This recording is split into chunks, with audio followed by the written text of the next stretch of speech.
क्या ये बात सही है कहती कहते? सो इसकी इकाई अपने आप में पूछी भी जाती है, ध्यान रखना ये चीज।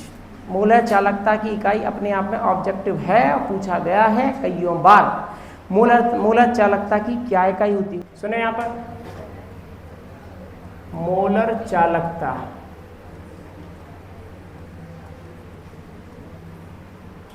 क्या है? देखिएगा, जो आपने चालकता पढ़ी थी, चालकता किस से पढ़ी थी आपने कि 1 सेंटीमीटर क्यूब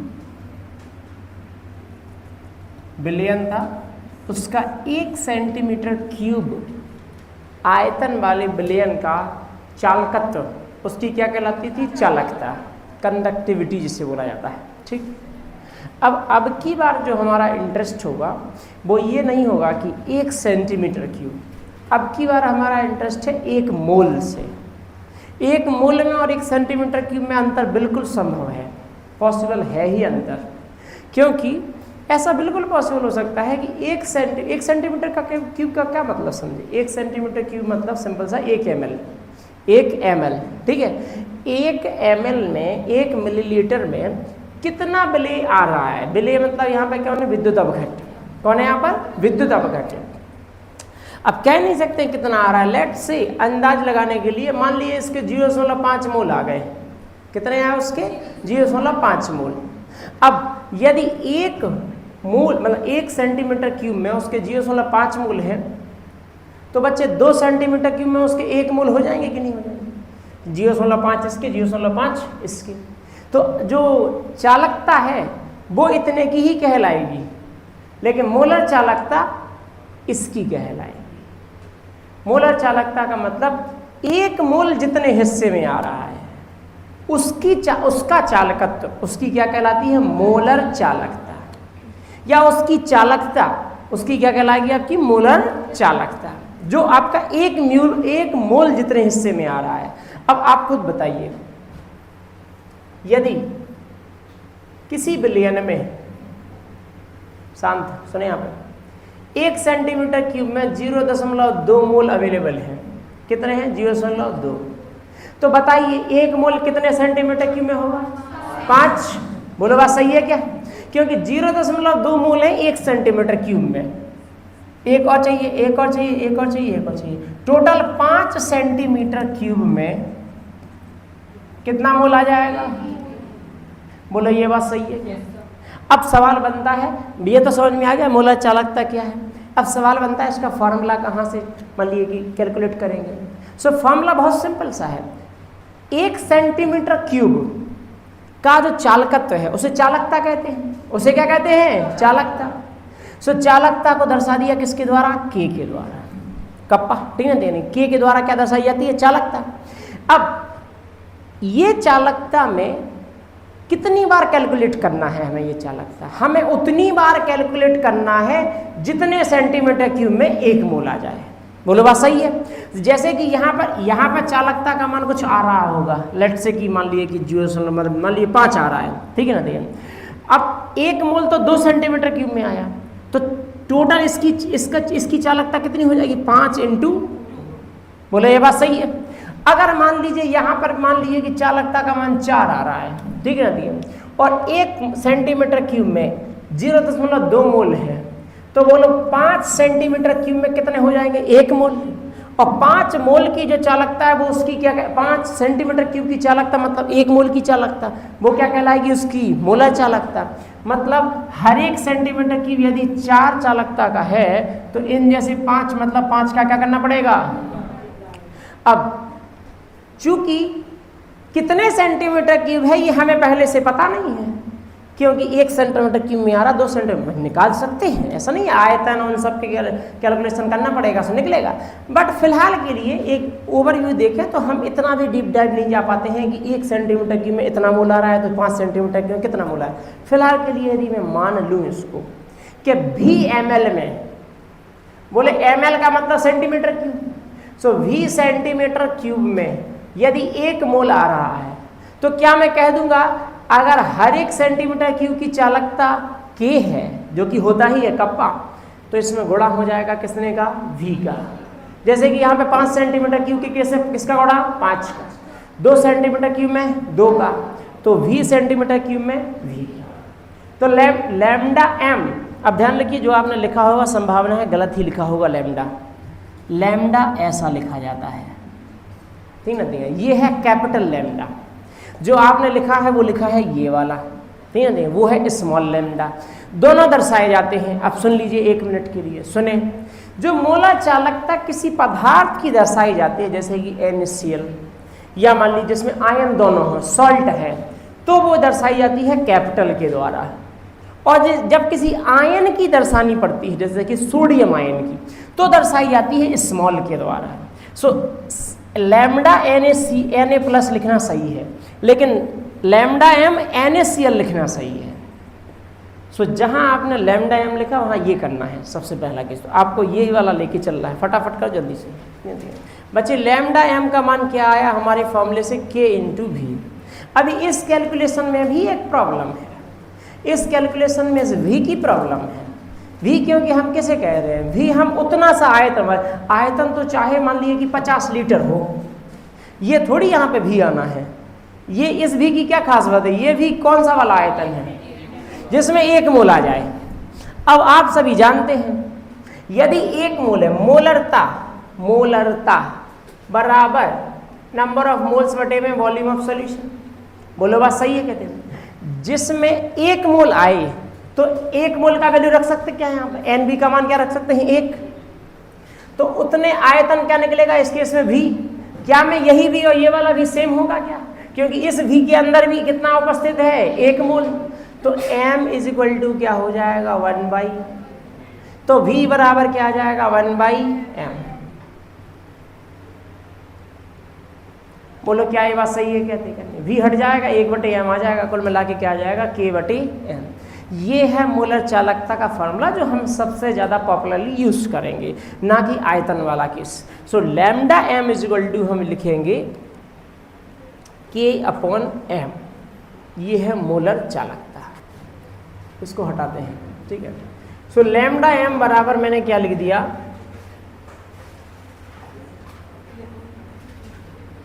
K/m।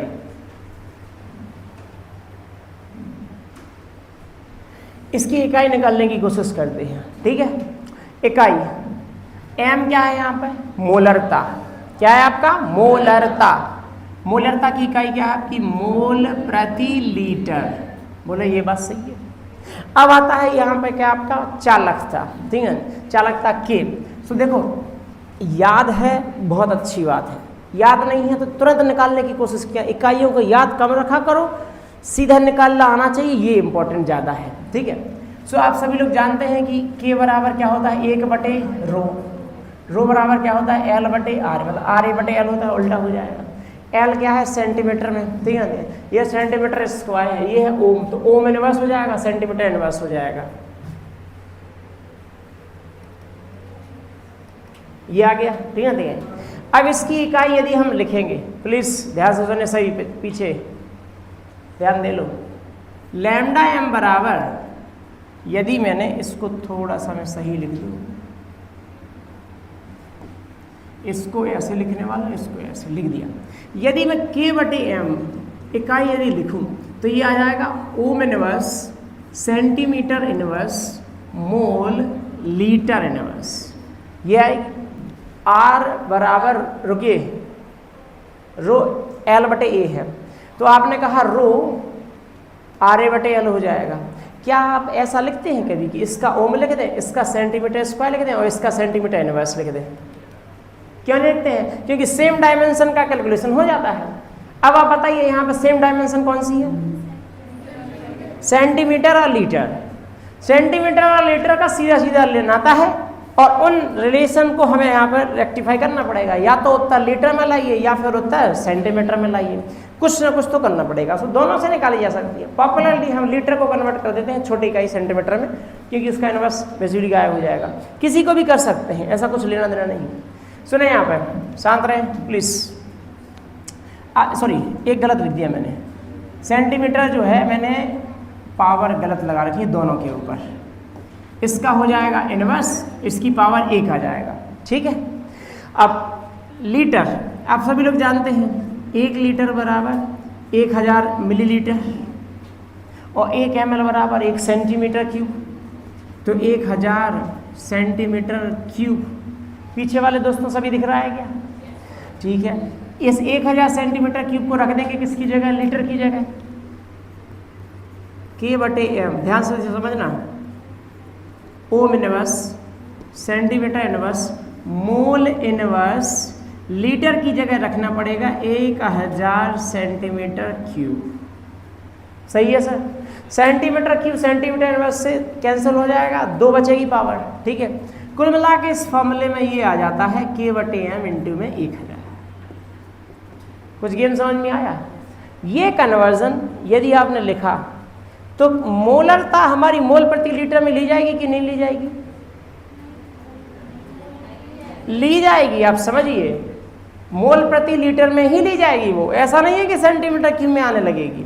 आपका जो उत्तर आना था ना, उसी को कन्वर्ट तो कर दिया है आपने 1000 में, ताकि आप इकाई का कन्वर्जन है, केवल इकाई का, कि आपने यहाँ पर जैसे 1 मिनट, जब आप 1000 का गुणा कर देते हैं नॉर्मल मोलरता की कैलकुलेशन में, उसमें क्या आप ml में और लीटर में, क्या लीटर वाला कैलकुलेशन गलत हो जाता है? आप मोलरता को वही रखिएगा। यदि आप 1000 में लिख रहे हैं 1000 का, तो बेसिकली कैलकुलेशन आपका ml वाला होने लगेगा, लेकिन यहाँ हमने लीटर में ही लिया है, ऐसा नहीं ले लिया है कि यहाँ ml आ चुका है। वो तो हमने उसको इकाई को एक साथ बैलेंस कर रहे हैं कि ये एक इकाई, अब की बार जो इकाई लिखी जाएगी यहाँ, वो इकाई लिखी जाएगी ये वाली। लेकिन ये जो आपने सेंटीमीटर स्क्वायर लाए, ये तो लीटर से ही तो लाए हैं आप। सो ये यहाँ नॉर्मल जो आपकी मोलरता लिखी जाएगी मोल प्रति लीटर में, वही वाली आई। ऐसा नहीं हो जाएगा कि सेंटीमीटर, हमने इसको चेंज नहीं किया है, ये स्टिल मोल प्रति लीटर। इसको ऐसा समझो आप कि जैसे आपके पास मोलरता पहले से दी रखी होती है मैंने 5, तो आप यहाँ पे क्या लिखते हैं? 5 मोल प्रति लीटर लिखते ना। आपको यहाँ पे 6, तो आप क्या लिखते हैं? 6 ओम इनवर्स सेंटीमीटर। लेकिन फिर उस केस में आप इकाई क्या लिख रहे होते? ये वाली इकाई। अब आप क्या कर रहे हैं? अब आप 1000 का गुणा पता क्यों कर रहे हैं? ताकि ये इकाई लिख पाए, बस। इसका मतलब ये नहीं है कि यहाँ पे मोलरता का मान चेंज हो जाएगा। सो मोलरता जैसे निकालते थे वैसे ही निकलेगी, आपका इकाई अब इस सेंस में लिखी जाएगी। क्या ये बात सही है? कहती कहती। सो इसकी इकाई अपने आप में पूछी भी जाती है, ध्यान रखना ये चीज़। मोलर चालकता की इकाई अपने आप में ऑब्जेक्टिव है और पूछा गया है कईयों बार। मोलर चालकता की क्या इकाई होती है? तो क्या यहाँ से यदि मैं एक रिलेशन लिखना चाहूँ, 1 Simons centimetre square mole inverse बराबर, इसको मैं मीटर में लिखना चाहूँ तो कितना आएगा?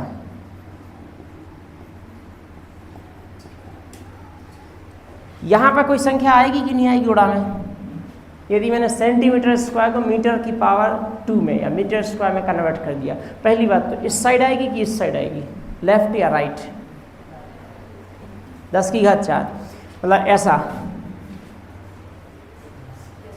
यस और नो? लॉक किया जाए? ऊपर होगा इंटू में। अरे भाई लिख तो दिया ना तेरा, 1 मिनट तो रुक जा। मीटर स्क्वायर मोल इनवर्स, यही लिखा आपने। यहाँ इसको क्या कर दिया आपका चेंज, मतलब ये तो एज इट इज रहने वाला है। सो ये मैंने ऐसे ही लिख दिया एस मीटर स्क्वायर की जगह आपने सेंटीमीटर लाए, तो 1 मीटर की जगह 100 सेंटीमीटर।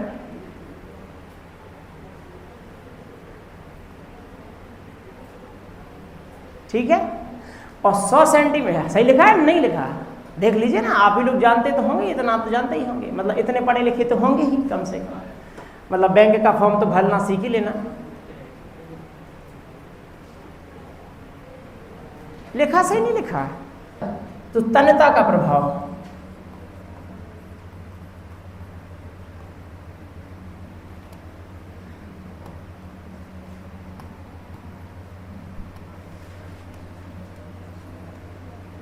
अरे कुछ अलग से नहीं है, इसमें 2 चीजें पढ़नी है। एक तो आपका दुर्बल का केस और एक प्रबल का केस। बच्चे शांत रहें प्लीज। दुर्बल का केस, दुर्बल का केस क्या है आपका? आपको यदि चालकता जब पढ़ाई यदि चालकता के ऊपर तन्यता का प्रभाव, तो दुर्बल का केस बताया गया था। दुर्बल का केस और प्रबल का केस अलग अलग तरीके से बताया गया था। दुर्बल के केस में क्या था कि आयनन पहले से ही कम मात्रा में था, आयनन क्या था, पहले से ही कम मात्रा। सो चालकता का मान भी क्या आ रहा था आपका, कम। वही चीज यहाँ पे लिख देनी है, आयनन कम रहेगा सो मोलर चालकता का मान भी क्या आएगा आपका, कम आएगा। विलयन में आयनों की संख्या ही कम रहेगी, सो अधिक वॉल्यूम में कम आयन आ पाएंगे, सीधी बात एक ही है। सो विलयन की मोलर चालकता कम होगी यदि आपने दुर्बल विद्युत अपघट ले रखा है, लेकिन यदि आपने तन्यता बढ़ाया, तन्यता बढ़ाने से क्या मतलब, जल आपने अधिक मात्रा में डाला, तो जल से क्या होगा, आयनन की मात्रा बढ़ेगी। आयनन की मात्रा बढ़ेगी तो उतने ही वॉल्यूम में, पिछली बार 1 मोल आ रहा था तो पता चले अब की बार 2 मोल आने लगेंगे, मतलब क्या हो जाएगा कि 1 मोल कम वॉल्यूम में आने लगेगा। सो बेसिकली मोलर चालकता का मान क्या हो जाएगा आपका, बढ़ जाएगा यदि आपने तन्यता बढ़ाई। नॉर्मल चालकता का जो केस था एज इट इज वही एक्सप्लेन करना है।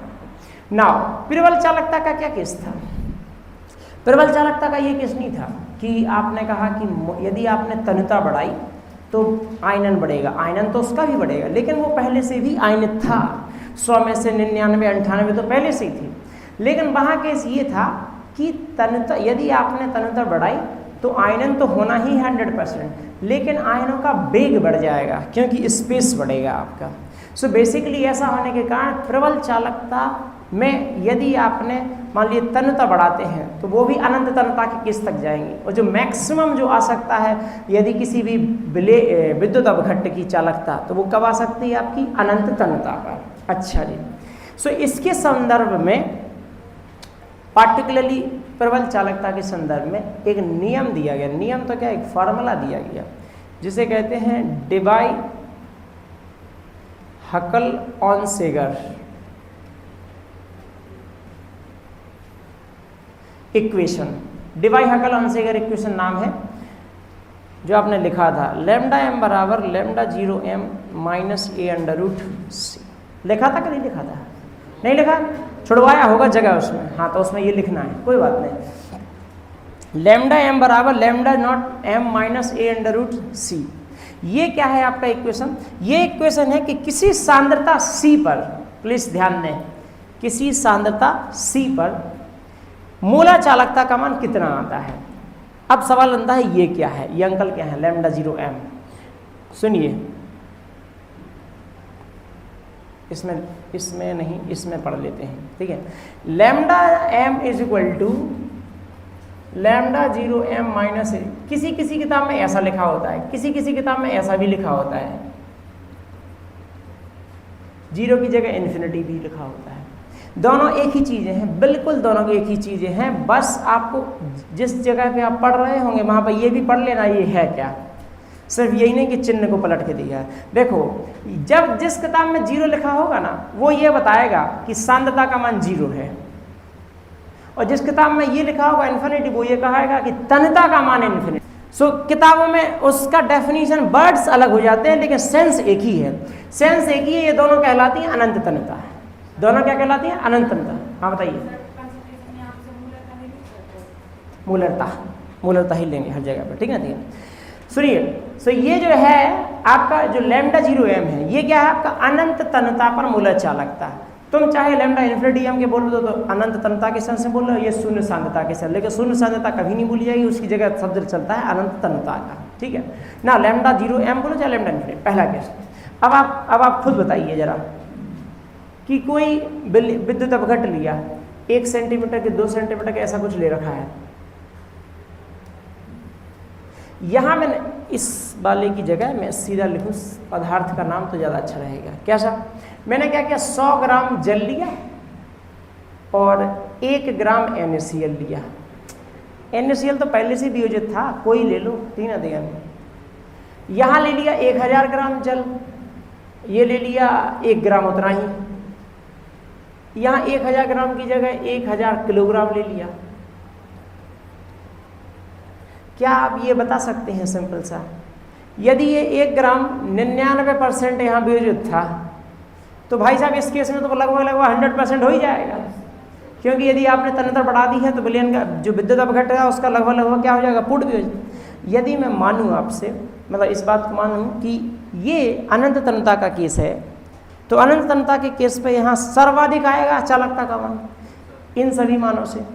इसी चालकता के मान को क्या कहते हैं, लैम्डा 0m या लैम्डा इन्फिनिटी m।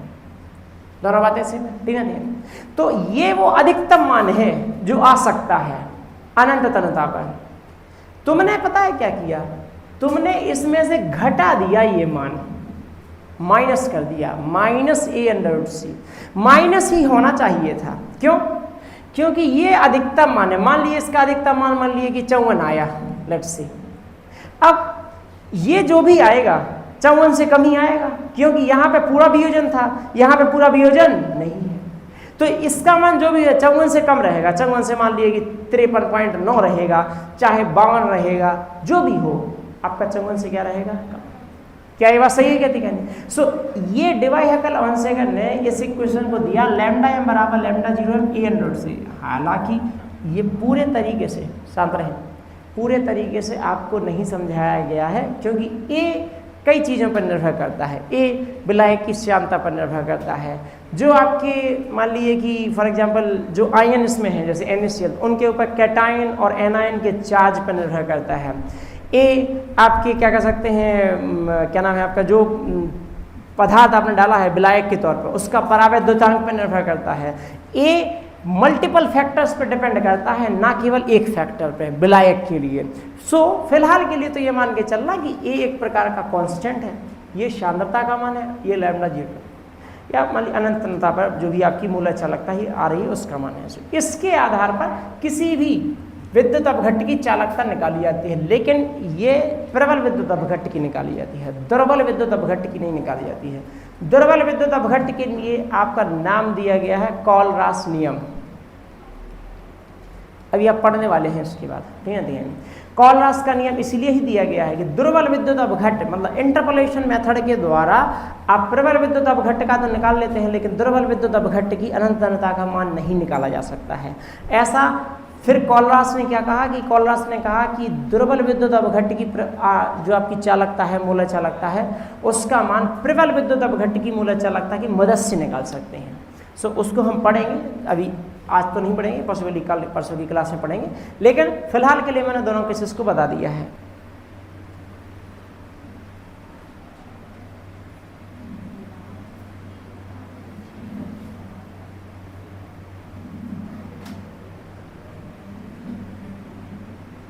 डिवाई-हैकल ऑनसेगर समीकरण द्वारा दिया जाता है।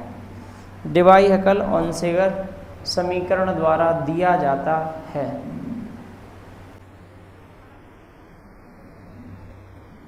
ऑनसेगर समीकरण द्वारा दिया जाता है गणितीय रूप से